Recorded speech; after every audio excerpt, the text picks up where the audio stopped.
This is Harry Droz, and you're listening to WNHHLP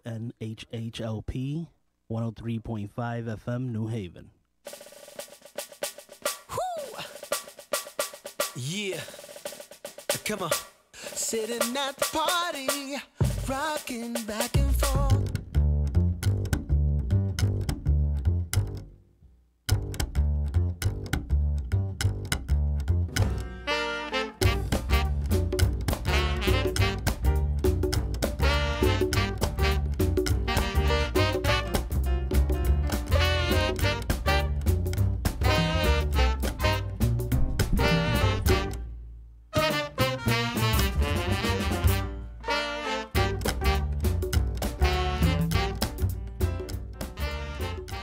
Good morning and welcome to WNHH Radio's Dateline New Haven. I'm your host, Paul Bass, inviting you to look behind the headlines on the stories that make the Elm City tick. New Haven and Connecticut are ticking with campaigns for the state's highest offices. And today we're speaking with two people on those quests. First up is Arunan Arulampalam, who is seeking the Democratic Party's nomination for state treasurer at a convention this coming Saturday. And second up is Oz Griebel, who's holding a convention of his own this week for his independent quest for governor. A special thanks to Yale New Haven Hospital for providing support for today's program.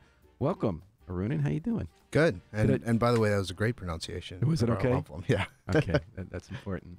Anyway, thanks for coming in. You're one of four candidates. I had lost track. Thanks for bringing me up to date. Seeking the Democratic nomination for state treasurer. Mm-hmm.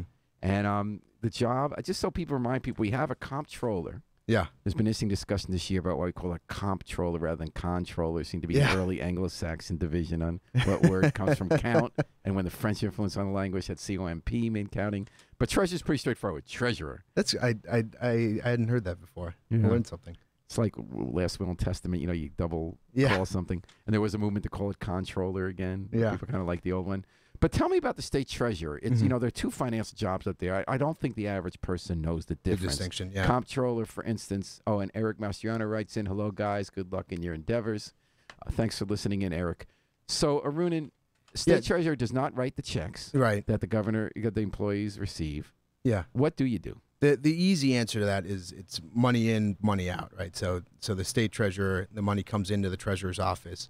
The treasurer invests the money in the case of the pension funds, administers the money in the case of a few other funds that are under the treasurer's office.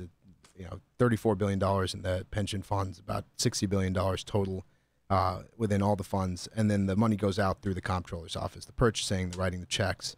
That's all Kevin Lembo. So you're making sure that $60 billion of state funds gets invested in a way that we're earning at least more interest in the cost of living increases so that, we're not going backwards. Yeah, I mean, and there are a few funds within that, but certainly within the $34 billion, we want to invest that money wisely. You're also in charge, and that's 212,000 people have pensions. Yeah. That's a lot of people's retirement you're responsible for. Yeah, and sure I think, I mean, that's a part of the reason I want this.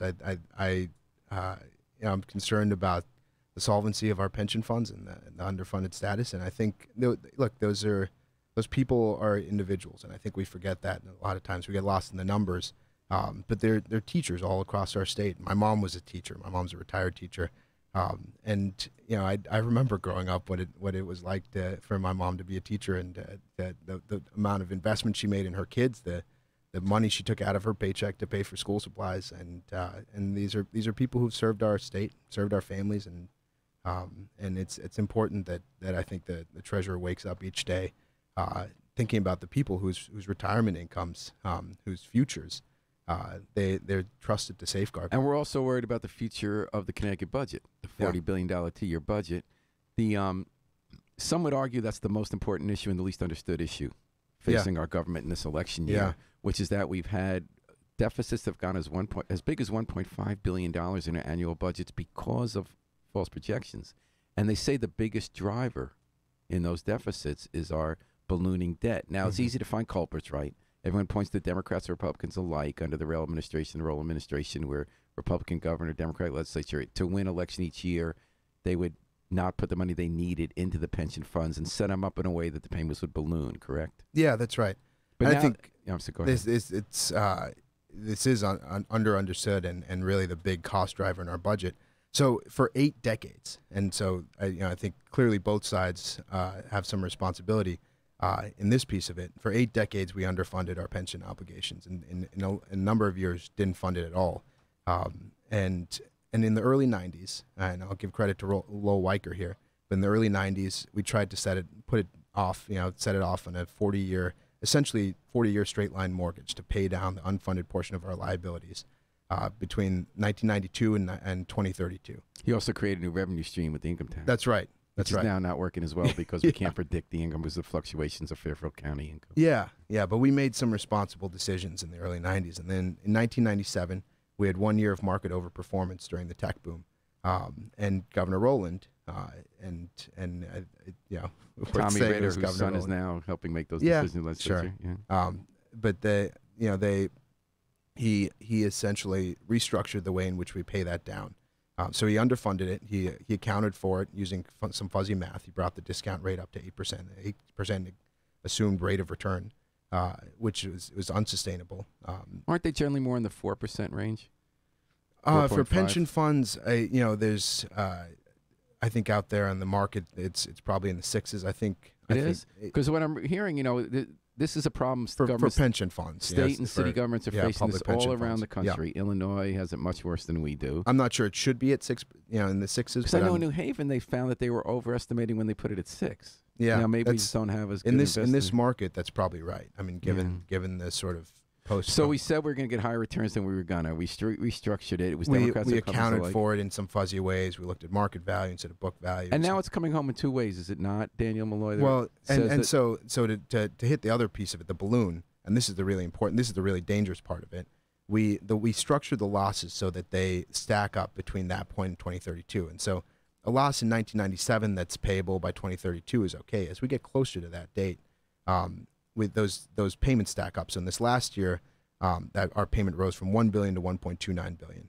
There's a Boston College study that projects it'll rise to as much as $6 billion. Whoa! Now is that because it's a balloon payment, like a balloon payment in a mortgage, where if there's a debt from '97 that we're paying later, what do you say, 2032? Yeah. Does it mean that along the way we don't pay increments of it? We just do all the debt in 2032? It's not exactly the same. It's so that we talked about that 8% rate of return. If we don't hit that 8%, say we get 6%, the rest of that gap, and by the way, we're using kind of fuzzy math to account for the rest of the fund. So even if we're hitting the 8%, the legislature is kind of undervaluing their contribution into it. The rest of that gap we've got to make up by the time we get to 2032. So now Dale Malloy has tried to deal with it, and he said we got to deal with it in terms of 2 groups of workers, correct? Mm-hmm. Older workers who had one set of terms for their pensions, and younger workers in which there have been concessions, they don't get as much. Where does that stand? What did Malloy do? How's that going to work? What needs to happen next? Yeah, so I mean, there are 2 things he did. One was to renegotiate with CBAC. That's the group of state unions. Yeah, and we, look, as a state, we've gotten real concessions. If you look at a Tier 4 employee coming into the system right now, 82% of their contribution goes to paying for the unfunded portion of liabilities. So they only see 18% of their contribution back in benefits, which is, so there's not a lot more we can squeeze out of that. State employees have taken a real hit. And so we've got to deal with the unfunded portion of liabilities and be honest about the debts we've accrued, be honest about the obligations we've accrued, and start paying it down year by year. But we've got to restructure the way in which we pay it down, because there's no way we can hit that $6 billion payment, And so now, what are the different ideas how to do with it? The Republicans want to change collective bargaining rules so that before that bill comes due, we're going to be able to limit by the legislature, as opposed to collective bargaining with arbitration possibilities, correct? To limit how much we give them for pensions to pay for that. Is that your approach too? And no, it's not. And look, I think rolling back the obligations we've made as a governmental entity that we've entered into contracts with for state I thought employees. Their point is the rollback current. It's about future, right? Right. And so if we're talking about the obligations that we've already made, constitutionally we can't roll it back. Going into the future, and this is my point, we've asked for real concessions. The savings aren't there. And so we've got to pay down. The big issue we face is the unfunded portion of liability, and we've got to be honest about it and pay it down year after year. And I've been out in front on this issue. I've been the only one in the treasurer's race really talking about it, and putting forward a realistic proposal. So how would you pay it down? we fixed the accounting on it. We've got to be honest about. Are we still counting on 8%? And the teachers on the teacher side, we are, yeah. And what would you think it should be more like? I think at the very least in the sixes. Mm-hmm. And we've got to change the accounting. We've got to look at book value. We've got to look at dollar instead of percent payroll. And so that's going to take a little bit of a hit up front. I think that hit can be mitigated a little bit by looking at securitizing lottery revenues, looking at unused. What does it mean to securitize the revenue? That's borrowing based on future proceeds? No, it's looking at the lottery as an asset and putting that within the fund. So, right now, the way in which as a state we value the lottery is to, we look at essentially the computers in the office, the hardware, the software they have, the paper, and that's the value of the lottery on the state's books, which if the lottery was a private corporation, that'd be nuts. And I've seen projections between $6 billion and $9 billion. You mean spinning off right now? It's a government agency. You'd spin it off as a quasi-public agency? So now, right now it's on the books. All the proceeds go into the general fund. So as an asset, we're not using that as an asset. So if you put it under the fund, you pledge those assets to the fund. So each year there's a revenue stream, but it also brings up our funding status, which right now the teacher obligations are at 54%, even worse on the state obligations. And so, you bring up the funding status of the fund. But wait, just securitization, because a lot of us don't understand that well. Is that counting on, you're going to count more on those lottery revenues to pay down the debt by calling the revenue stream an asset on the books of what your assets are? You're calling it an asset, but you're also you're saying that if there are revenues that come out of that goes to paying down the unfunded that portion. Doesn't happen now? They just go into the general fund. So you're committing them? Yeah. Now, would some people argue that one mistake state governments have made across the country is counting on gambling revenue, because over time there's more and more competition for that revenue, so it's always less than expected? Like right now our slot revenues are way down. We use that for ECS, if I'm not mistaken, educational cost sharing, and that we're depending on addiction, on the people who are most addicted in our society and the weakest to continue paying that bill by counting on gambling revenues. Yeah, it's not creating a new gambling revenue stream. And first of all, I think the lottery is a little different than the sorts of people who are going to go to a new casino that's built. It's a different revenue stream. It's not counting on new revenue streams. It's just saying let's create a dedicated source to help paying down our unfunded pension liabilities. And we're getting the weeds about pensions, because the pensions are a big deal. It's a really exciting topic, and a big deal in the race for state treasurer. Yeah. And we're talking on Dateline New Haven with Arunan, Arulampalam, who's running for the Democratic nomination for state treasurer. One of four candidates. You got a convention coming this weekend. So how did you get here, Arunan? You told me that your parents are from Sri Lanka. Yeah, that's right. You were born in Zimbabwe. I was. When did you come to the U.S. and how did you end up in a position to be running for state treasurer? Yeah, all good questions. My parents were born in Sri Lanka, and it's a beautiful country that unfortunately had a very bloody civil war, and my family's Tamil, and the Tamil people kind of bore the brunt of that, and so they fled as refugees. And doesn't that continue with the Tamil Tigers, with the rebellion, or? Yeah, that was sort of the impetus of the flashpoint there. But they fled, they lost their homeland, and they bounced around 4 different continents. Wow! And so I was born in Zimbabwe, which they were there because they were trying to get to a safe and stable country outside of Zimbabwe. Wow. And that outside of Sri Lanka, and that obviously didn't work out either. So when I was about a year and a half, we came to the U.S. What did your folks do for a living? My dad was a doctor, and he is again, but when he came to the U.S., he had to requalify.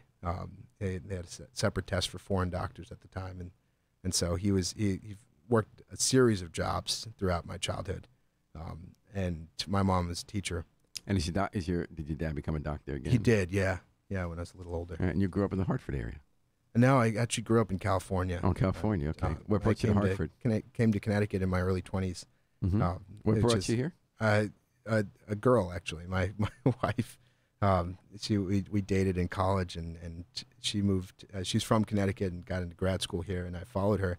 And I didn't know what to expect. I really fell in love with the state. What about it? I don't hear that much if you're not from New Haven. Yeah, I know. I can understand if you're from New Haven, but I mean, like, you fell in love initially with the moved to New Haven. I think Connecticut's. It's a wise guy question, but I mean it. Like, what did you fall in love with around Hartford? I I think Connecticut's got a lot of history. It's got great communities, great people. We can buy a home in the south end of Hartford that's affordable, and be in a community that we really care about, that we can get our arms around and get involved in. There are great towns across Connecticut. There's a lot of reasons that we chose to invest in the state. And Arunan, you do get involved. You're on the Hartford Public Library Board, the Community Advisory Committee for the Connecticut Health Foundation, and the Hartford Democrat Town Committee and Redevelopment Agency. And your day job is you're an attorney with the Updike, Kelly & Spelcy firm. You advise banks and financial institutions on debt and equity financing. Is that basically your calling card for why you qualified to be treasurer? Yeah, I work with financial institutions, and I think that it's important that there's somebody who walks in the office on day one and knows what to do, understands the financial firms we're working with. And I'll say this: I think that there are a lot of folks in this field that are qualified, and I think that's a great thing. I don't like disparaging other Democrats. So what makes you more qualified? I think it's there's a lot of folks who can start on day one. I think the question to ask is what you're going to do in the office. And I've been really clear about my plan for the future. I think it's really important as Democrats that we lay forth a plan for where we want to go in the office. And I've been really concrete in my policy proposals. And I think that, look, we've got real challenges, and we've talked about one of them, but we've got real challenges in the state. And it's time for, as I get around the state, I think people are ready for a new generation of leadership, creative thinkers and who have ideas and are willing to deal with some of our challenges in the short term, but are optimistic about the future of the state. Arunan, what are some of the more specific ideas that you say set you apart from what you do on day one? It is interesting to hear a campaign where you're not disparaging your opponents. You're not saying they're not ready for the job. You're saying you have ideas that you're running on, including an honest accounting of the pensions, lowering the expected return, dedicating lottery revenues through securitization as a funding stream to shore up the pensions. Is that a fair way to put it? Yeah. What are some of the other? Yeah, so on the challenges side of the ledger, I think dealing with our unfunded pension liabilities is going to be the biggest challenge walking in the door, and I have a specific idea of what I'd like to do there. On the opportunity side of it, though, I think the Treasurer's Office can be a real voice on economic development, that they can use that role, use that voice to be an advocate for our state's businesses. I think we can look at how we can use those dollars creatively to invest in our state. I have a proposal to take a portion of our venture capital fund and create a new dedicated fund with Connecticut Innovations, which is our state's quasi-public, quasi-governmental venture capital fund, to invest directly in Connecticut communities, to look at where we have opportunities for growth in the state, where we can build economies of scale. So the money through CII, the money would come from which fund? Out of our venture capital fund on the pension side. And so what is the venture capital fund on the pension? We have 9 asset classes that we invest our pension dollars in, and one of them is a venture capital class. And currently, we park all that money in a fund of funds. So it's a fund that goes out and finds VCs all across the country.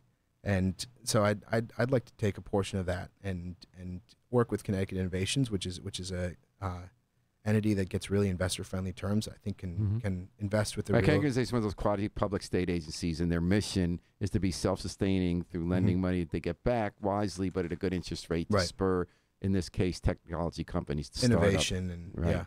And so you would take money, if I understand it, pension dollars that we currently invest in venture capital funds, and have a portion of it dedicated through CII to Connecticut economic development.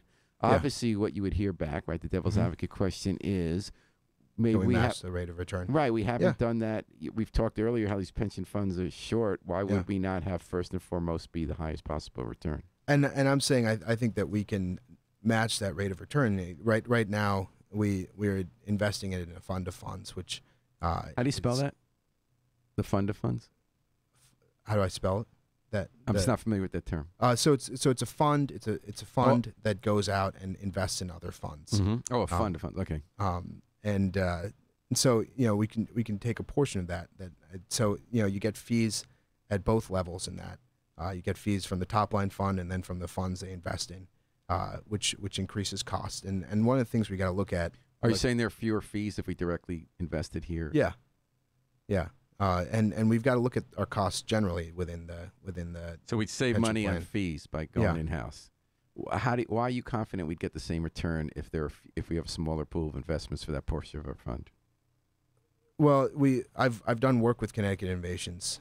They're a really great fund. They get really investor-friendly terms. I think they can invest conservatively, and look, a venture capital asset class should be one that takes a few more risks. I mean, that's a portion.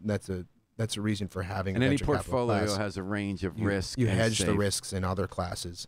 Would you increase the hedged risk in other classes to compensate for steering stuff to CIA, or is that already risky investment? Yeah, look, capital? I think generally, I'd like to do an asset allocation study and figure out where. Do you have a set amount that you want to dedicate to CII?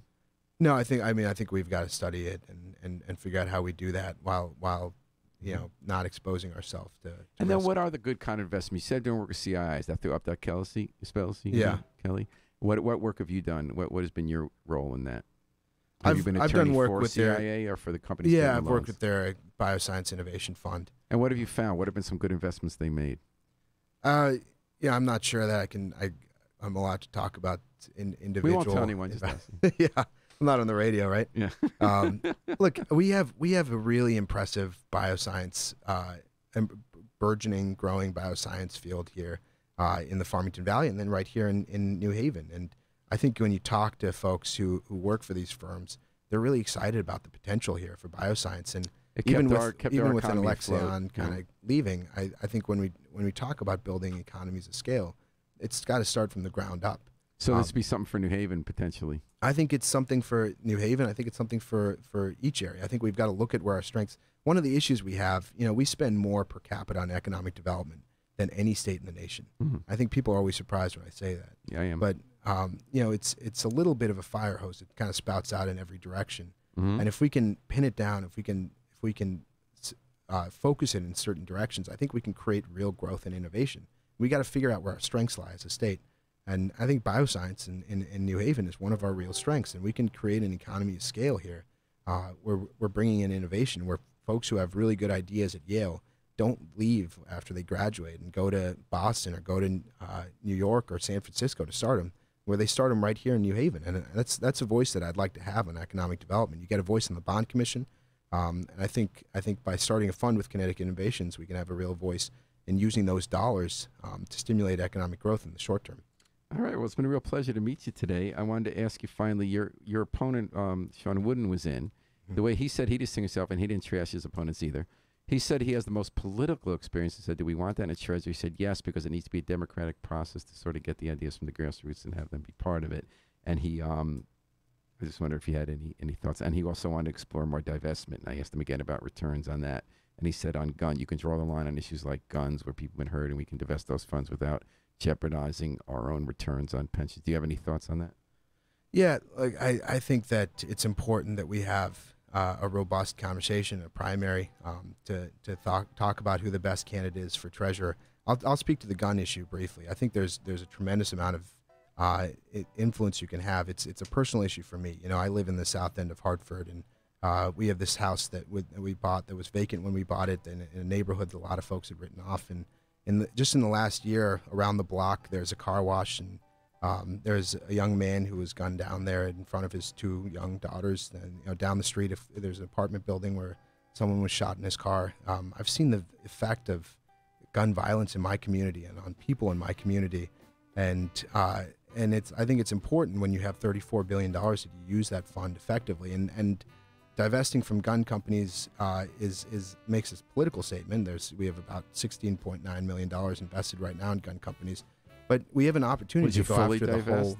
We have an opportunity to go after the whole ecosystem that props up gun companies. So we can go after the law firms in our fund that represent some of the bad actors and say, listen, you have to pick between the state of Connecticut and some of these bad gun companies. So we can go after the big box stores that we invest in and say, you got to talk about how you sell guns.